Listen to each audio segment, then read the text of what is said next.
Thank you for coming to the Marines Memorial. This is a living memorial to honor all of those that have served and to educate the public on that service.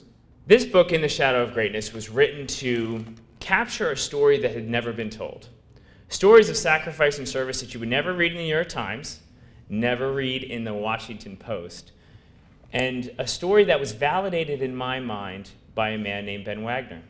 This is for all of our classmates that represent a generation of leaders, that everyone would have a voice. People who were way too humble to write would have a podium to share their story. He goes, I like it. I said, Ben, I want to go out to our classmates, all 980, and solicit their vignettes of leadership. And I want to weave them into a book that would show America how the Navy and Marine Corps served out of 9/11, and so it would be captured and never forgotten. We'd honor those who gave the ultimate sacrifice, and we'd leave something for the history books. He said, I'm in. My name is Rachel Torres. I'm very excited to be here today. My mother Anita Brenner, and I co-authored a chapter about my brother Andrew Torres. That chapter is called Selflessness from the ICU.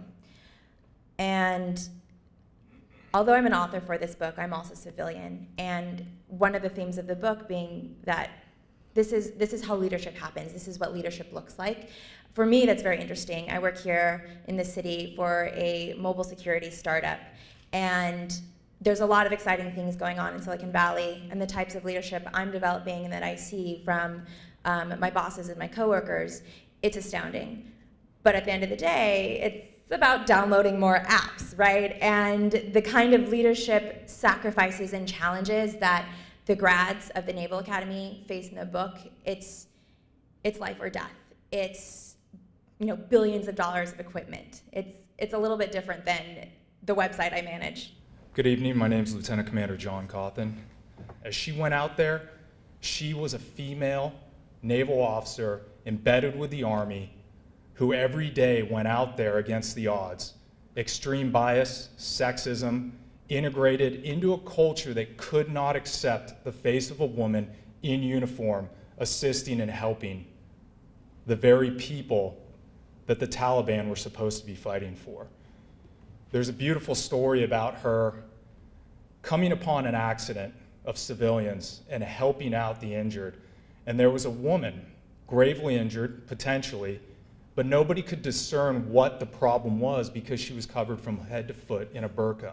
There were blood stains, and she was able to calm this woman down and bring her medical help because no one else was allowed to touch her.